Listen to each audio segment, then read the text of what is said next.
Bismillahirrahmanirrahim. Assalamualaikum warahmatullahi wabarakatuh. Perkenalkan, nama saya Mustafa M. SPDI dengan nomor induk mahasiswa pendidikan profesi guru 24091900205.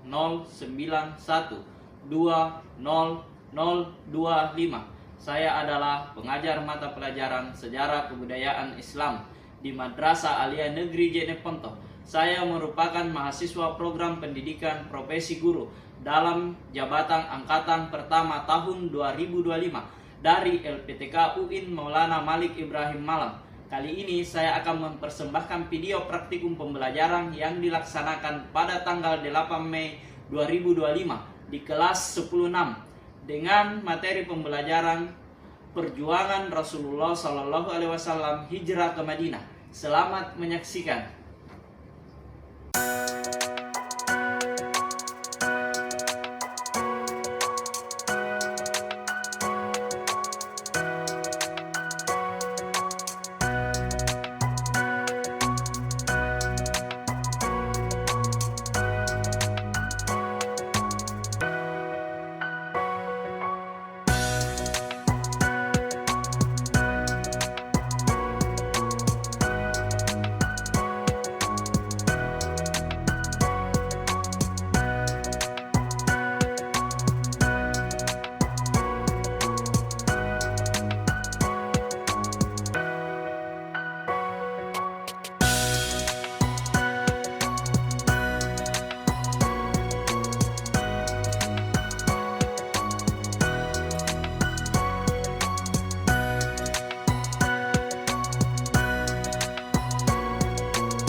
Waalaikumsalam warahmatullahi wabarakatuh. Oke, selamat pagi semua. Pagi, Pak. Bagaimana kabarnya hari ini? Alhamdulillah. Allahu Akbar. Oke, silakan berdiri dulu di tempatnya. Ya, silakan menoleh ke kiri dan ke kanan, kemudian dicek apakah ada sampah di sekitarnya, kemudian dipungut. Silakan. Yang ada sampahnya silakan diambil dulu. Karena kalau kita belajar dalam keadaan bersih bagus, bisa memotivasi, bisa bersemangat. Ya, yang ada sampahnya bisa bagus.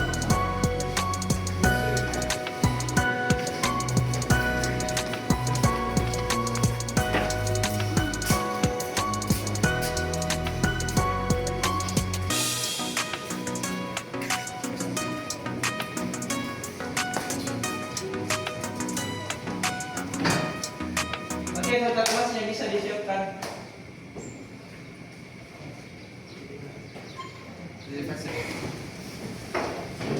Stain.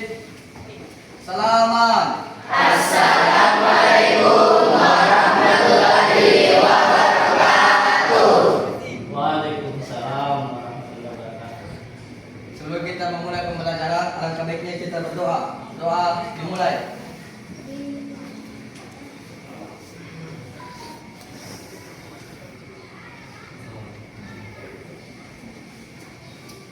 Kita melanjutkan pembelajaran, marilah kita bersama-sama menyanyikan lagu wajib nasional. Ada yang bisa jadi dirjen di sini? Ya, oke, silakan ke depan.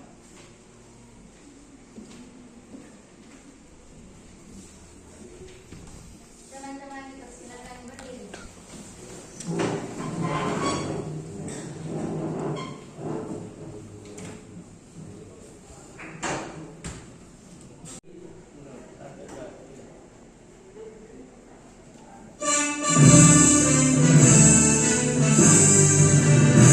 Indonesia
Ada Ustaz. Mama Aidin, Mama Ardi, Mama Akwan, Mama Ahmad, Mama Fikri, Mama Irsandi, Ayo Ustaz. Mama Rehan, Ayo Ustaz. Mama Walul, Naila, Naila Frilia, Nikita, Nur Anissa, Nur Sakina,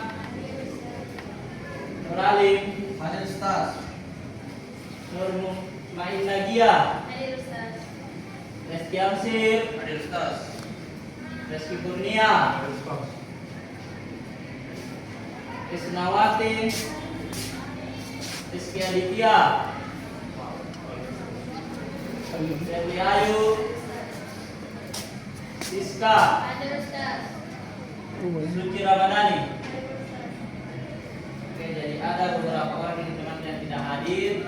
Yang Alfa, Andi Alfiandi, Atila, Rizky Aditya. Kemudian yang sakit ada 2 orang yaitu Aswan dengan Iqbal Pratama. Silahkan dinaikkan HP-nya, kemudian buka Al-Quran digitalnya. Ya, hari ini kita akan membaca surah Al-Fatihah dengan Al-Baqarah ayat 218. Oke, silakan dibuka Al-Quran digitalnya.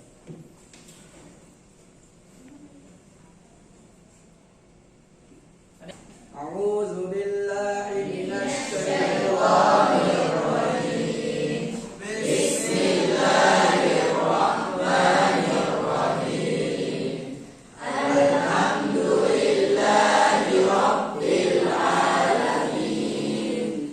Ar-Rahmanir Rahim. Maliki yaumiddin. Iyyaka na'budu wa iyyaka nasta'in. Ihdinas siratal mustaqim.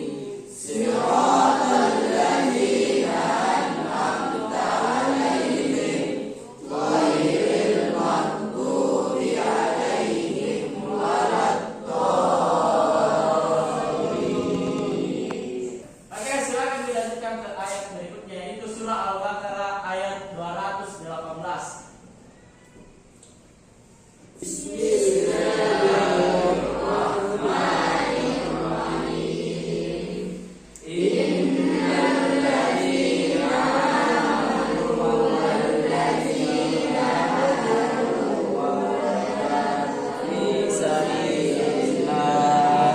Ulaika yarjuna rahmatallah wallahu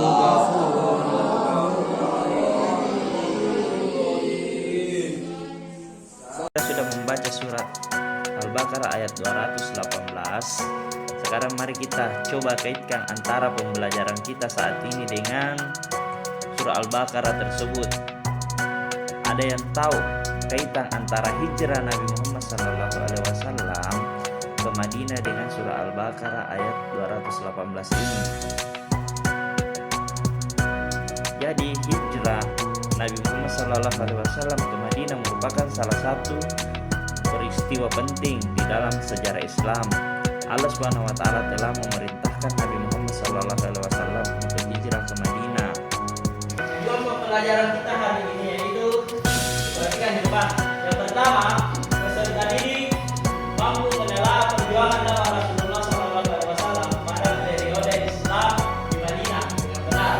Yang kedua, menyimpulkan substansi dan strategi dakwah Rasulullah SAW pada periode Madinah dengan benar. Yang ketiga, menguraikan faktor-faktor penyebab hijrahnya Rasulullah SAW ke Madinah dengan benar. Oke, kita lanjut ke pertanyaan pengantar.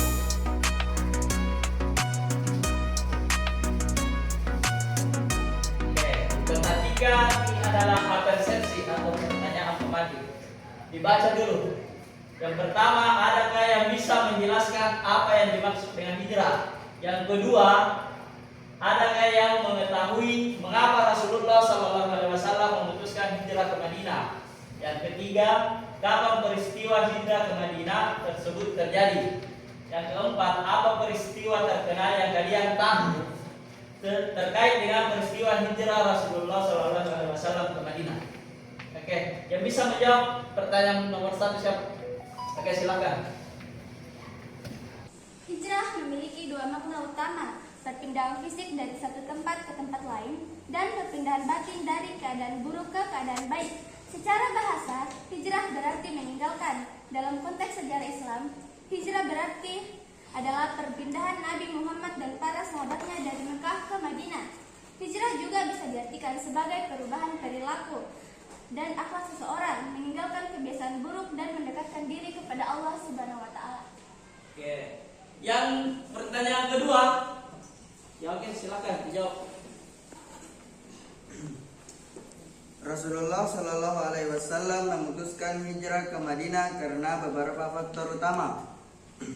Di antaranya tekanan dan ancaman dari kaum Quraisy, perintah Allah Subhanahu Wa Taala, dan adanya baiat Aqabah yang menjanjikan perlindungan dan dukungan dari penduduk Madinah.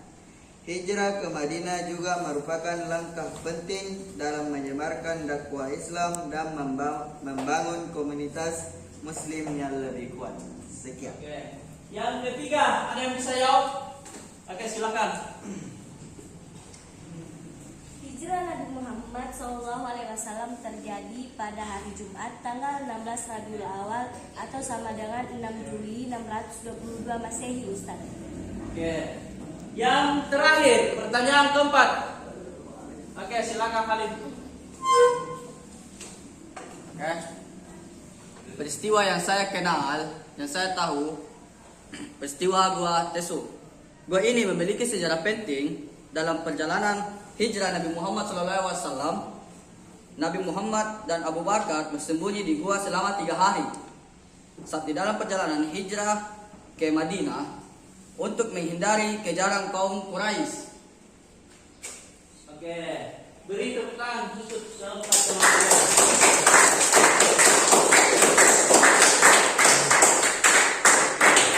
Terus semangat dulu.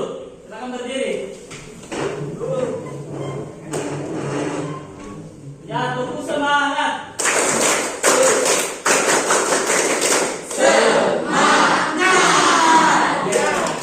Semangat untuk pembelajaran hari ini. Sekarang kita lanjut ke materi berikutnya. Rasulullah ke Madinah. Oke, diperhatikan di atas. Yang pertama yaitu dakwah Rasulullah di Mekah kurang berkembang karena penolakan orang-orang kafir Quraisy. Yang kedua, peristiwa Baiat Aqabah serta permintaan penduduk Madinah agar Nabi Muhammad tinggal bersama mereka dan membantu untuk berdakwah. Yang ketiga, perintah Allah untuk berhijrah sudah turun kepada Nabi Muhammad SAW. Yang keempat yaitu dakwah Rasulullah di Mekah kurang berkembang karena penolakan orang-orang kafir Quraisy. Nah, lanjut. Sini kita membahas perjuangan Rasulullah SAW hijrah ke Madinah. Sejak awal Rasulullah SAW menyampaikan dakwahnya di Mekah, kaum kafir Quraisy terus melakukan perlawanan dan permusuhan terhadap Nabi Muhammad SAW dan para pengikutnya. Saat itu tindakan yang telah dilakukan kaum kafir terhadap umat Islam sangat kejam. Kekejaman kaum kafir Quraisy telah disebutkan dalam surat Al-Anfal ayat ke-30. Oleh karena itu, Rasulullah SAW memerintahkan para sahabat agar hijrah ke Madinah. Kemudian atas perintah Rasulullah SAW, para sahabat berangkat hijrah ke Madinah secara sembunyi-sembunyi. Mereka meninggalkan tanah kelahiran mereka karena tempat tinggal dan segala apa yang dicintainya demi menegakkan agama Islam. Setelah kaum muslimin hijrah ke Madinah, jumlah umat Islam yang masih berada di Mekah tersisa sedikit. Dua orang sahabat Rasulullah SAW yang masih berada di Mekah bersama adalah Abu Bakar As-Siddiq dan Ali bin Abi Thalib. Mengetahui kabar hijrah umat Islam ke Madinah, kaum kafir Quraisy ingin menghentikannya.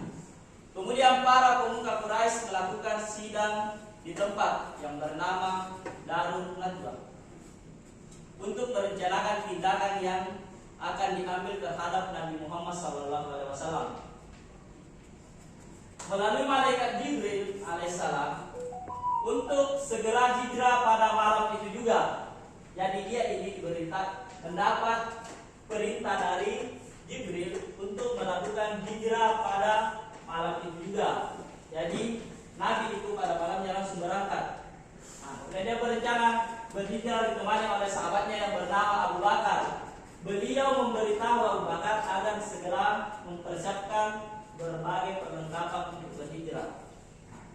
Pada suatu malam, kaum kafir Quraisy mengintai dan menjumpai Nabi Muhammad SAW sedang tidur dengan mengenakan selimut berwarna hijau. Orang-orang kafir Quraisy merasa tenang dan yakin membunuh Nabi Muhammad SAW pada malam itu.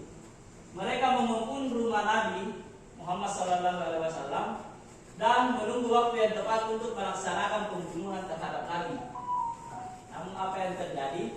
Akan tetapi kaum kafir Quraisy tidak mengetahui bahwa yang sebenarnya tidur menggerakkan selimut berwarna hijau tersebut adalah Ali bin Abi Thalib. Nabi Muhammad itu digantikan oleh Ali bin Abi Thalib karena Nabi Muhammad sedang menjalankan hijrah pada malam itu juga. Nabi Muhammad SAW berangkat dari rumah pada malam hari. Berkat pertolongan dari Allah SWT, orang-orang Quraisy tersebut tidak mengetahui bahwa Nabi Muhammad SAW telah pergi meninggalkan rumahnya. Setelah itu Nabi Muhammad SAW pergi menuju ke rumah Abu Bakar As-Siddiq dan pergi menuju ke Gua Sur untuk mencari tempat persembunyian yang aman sebelum mereka ke Madinah. يا هنيئا لمن سبق ويا حظ قلب من تقى الله قد خطأ. Setelah melaksanakan ibadah haji, para pemeluk Islam dari Yathrib pulang untuk menunggu dan menghadiri Mekah. Di Mekah, Muhammad SAW mulai membujuk kaum muslimin di sana untuk berhijrah. Hijrah merupakan langkah yang cukup besar risikonya, dan setiap orang yang merasa tidak mampu bebas untuk tetap tinggal di Mekah. Pada musim panas tahun 622 Masehi, sekitar 70 orang bersama keluarganya meninggalkan Mekah menuju Madinah. Di sana, mereka tinggal di rumah sahabat Ansor sampai mereka mempunyai rumah sendiri. Ketika Quraisy mulai menyadari akan adanya eksodus tersebut, mereka berusaha mencegah beberapa orang dari melakukan hijrah ke Madinah. Mereka memandang hijrahnya Muhammad sebagai ancaman yang serius. Mereka khawatir di bawah kepemimpinan Muhammad SAW, penduduk Yathrib akan menyerang Mekah atau paling tidak memotong jalur kedatangan mereka ke Syam. Akhirnya mereka melakukan rapat di Darun Nadwa, Parlemen Mekah. Iblis datang dalam pertemuan tersebut dalam bentuk seorang tua yang bijak. Dalam rapat tersebut, Abu Jahal memberi usulan, kita harus memilih seorang pemuda yang gagah dan bernasab baik sebagai wakil tiap-tiap kabilah. Kemudian kita berikan kepada tiap-tiap wakil itu pedang terhunus. Mereka selanjutnya akan membunuhnya secara bersama-sama dengan sertifikat masing-masing. Dengan begitu, kita bisa terbebas dari ancamannya. Sebab bila mereka melakukan hal itu, berarti darahnya telah ditumpahkan oleh semua kabilah, sehingga Bani Abdul Manaf tidak akan mampu memerangi semua kabilah. Hasilnya, mereka terpaksa harus menerima dengan lapang dada, dan kita pun merasa puas karenanya. Usulan tersebut didukung oleh iblis yang menyamar tadi, dan akhirnya disepakati dalam rapat tersebut. Ketika keputusan keji untuk membunuh Nabi SAW telah diambil, malaikat Jibril turun membawa wahyu rohnya yang isinya memberitahukan kepada beliau tentang persekongkolan kaum Quraisy tersebut dan izin Allah kepada beliau untuk hijrah dari Mekah. Jibril telah menentukan waktu hijrah tersebut dengan mengatakan, engkau jangan berbaring di tempat tidur yang biasanya. Siang harinya, di tengah terik matahari, Rasulullah SAW mendatangi Abu Bakar untuk bersama-sama menyepakati tahapan hijrah. Kemudian Rasulullah SAW pulang dan berkata kepada Ali bin Abi Thalib bahwa beliau akan berhijrah ke Yatsrib. Pada malam harinya, Rasulullah SAW memberikan perintah kepada Ali, tidurlah di tempat tidurku, berseliputlah dengan kuda hijau yang berasal dari Hadramaut milikku ini. Gunakanlah untuk tidurmu, sebab tidak akan ada sesuatu pun yang engkau benci dari mereka yang mampu menjangkaumu. Bila akan tidur, biasanya Rasulullah selalu memakai kudanya tersebut. Seiring berjalannya malam, para pembunuh utusan Quraisy telah berkumpul mendukung rumah Rasulullah SAW. Sementara Rasulullah telah berhasil keluar dan menembus barisan-barisan mereka, beliau memungut setumpuk tanah dari Al-Battah, lalu menaburkannya ke arah kepala mereka. Ketika itu, Allah telah mencabut pandangan mereka dari melihat beliau, sehingga tidak dapat melihat beliau, sedangkan beliau membaca firman-Nya. Dan kami adakan di hadapan mereka dinding dan di belakang mereka dinding pula, dan kami tutup mata mereka sehingga mereka tidak dapat melihat. Quran Surat Yasin ayat 9. Kemudian beliau berjalan menuju kediaman Abu Bakar, dan selanjutnya keduanya keluar melalui pintu kecil di belakang rumah Abu Bakar pada malam hari hingga tembus ke gua Sur yang menuju ke arah Yaman. Ketika telah tiba di gua, Abu Bakar berkata, "Demi Allah, jangan kau masuk dulu sebelum aku masuk. Jika ada sesuatu di dalamnya, biar aku yang mengalaminya saja." Dia masuk, lalu menyapunya. Dia menemukan di sampingnya ada beberapa lubang, lantas menyobek kainnya dan menyebatinya. Rasulullah pun masuk dan merebahkan kepalanya di pangkuannya, lalu tertidur. Sementara kaki Abu Bakar disengat-sengatkan berbisa dari lubang yang ditutupinya. Namun dia tidak bergerak sedikit pun karena khawatir membangunkan Rasulullah. Kondisi ini membuat air matanya menetes hingga membasahi wajah Rasulullah. Beliau berkata kepadanya, "Ada apa denganmu, wahai Abu Bakar?" "Ayah dan ibuku menjadi urusanmu, wahai Rasulullah. Aku telah disengat," jawabnya. Lantas Rasulullah SAW mengingat kecil bekas kata tersebut, sehingga apa yang dirasakannya hilang sama sekali. Selama 3 hari keduanya sembunyi di gua Sur tersebut. Tidak seorang pun yang tahu tentang persembunyian tersebut kecuali keluarga Abu Bakar. Di dalam sidang istimewanya, orang-orang Quraisy memutuskan untuk menggunakan semua sarana untuk menangkap kedua orang tersebut. Mereka juga memutuskan untuk memberikan hadiah besar senilai 100 ekor unta sebagai harga mati untuk masing-masing keduanya bagi siapa saja yang dapat membawa keduanya ke hadapan orang-orang Quraisy, apapun kondisinya dan keadaan hidup ataupun mati. Terkaitlah para pasukan berkuda upaya keras untuk melakukan pencarian dan menyebar sampai ke lereng-lereng perbukitan, lembah, dataran rendah, namun hal itu tidak membuahkan hasil dan manfaat. Pada hari ketiga, keheningan di gua Sur pecah oleh suara sekelompok laki-laki yang semakin lama semakin mendekat. Para pelacak tersebut telah sampai pula ke mulut gua. Akan tetapi Allah Maha menguasai urusannya. Abu Bakar berkata, "Aku berada di sisi Nabi SAW di gua, lalu aku mengangkat kepalaku. Ternyata di situ ada kaki-kaki mereka. Lantas aku berkata, 'Wahai Rasulullah, andai kata sebagian mereka mulai ke bawah, pasti dia dapat melihat kita.' Beliau berkata, 'Diamlah, wahai Abu Bakar. Kita berdua tapi yang ketiganya agak ngomong.'"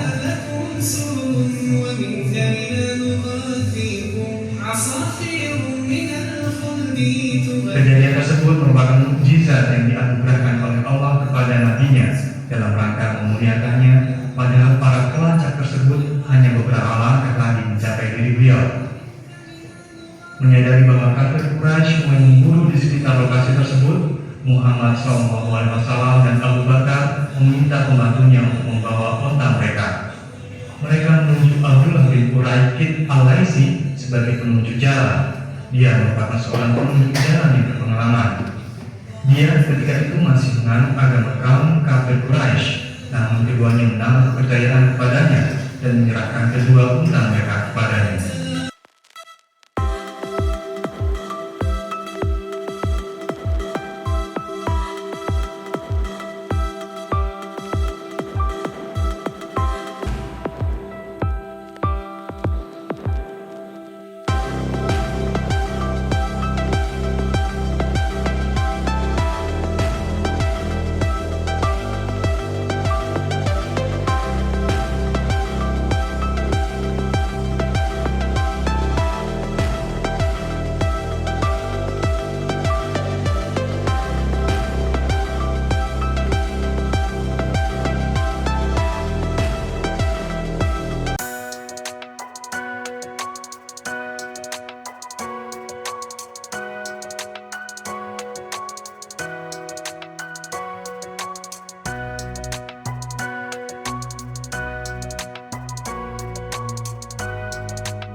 Assalamualaikum warahmatullahi wabarakatuh.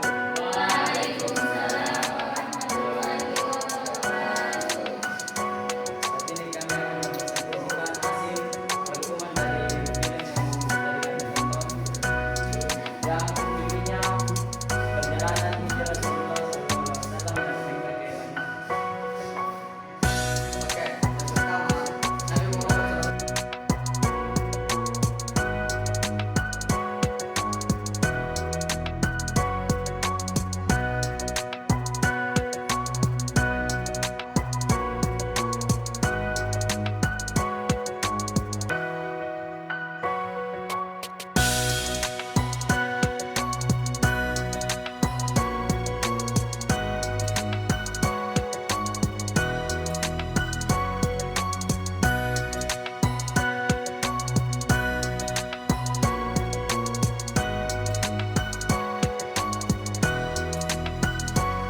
Kita beralih ke asesmen pembelajaran.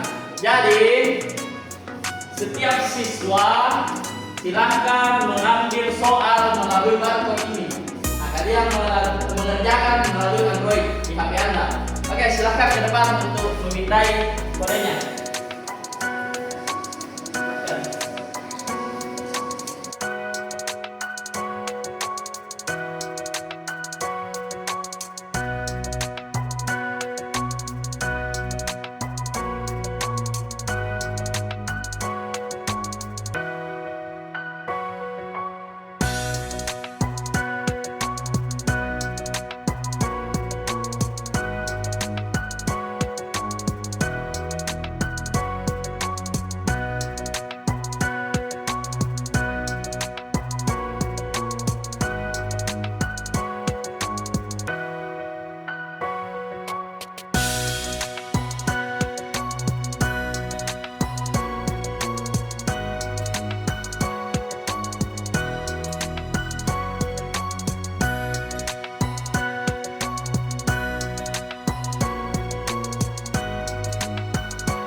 Hidayah.